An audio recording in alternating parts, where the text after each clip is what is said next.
Hindi naman umuusad. Wala naman nangyayari sa mga pinaghihirapan ko. Hindi wow!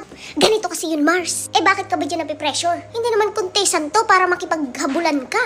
Para ma-worry ka na hindi pa umuusad or nag-work. Malay mo hindi mo pa oras. Masyado kang excited. Sa buhay, paghihirapan mo muna ng bongga bago ka makarating sa tuktok. Walang shortcut, Mars. At hindi ito pa-contest. Take it easy. Take it slowly. Huwag mong isipin ang iba. Kasi nakita mo yung mga videos niya, maraming views. Nakita mo yung page niya, ang bilis niyang makarami ng followers. So ngayon, iniisip mo, bakit ako? Ganito, ganyan.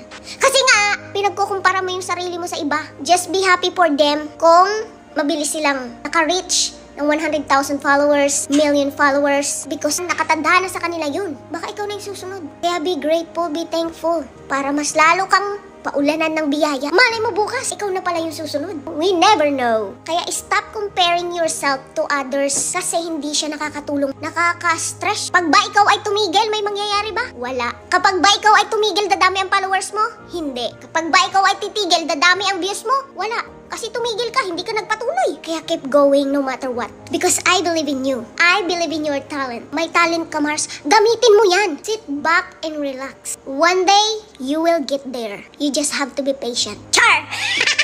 Malaki sa buhay niyo mga dipong.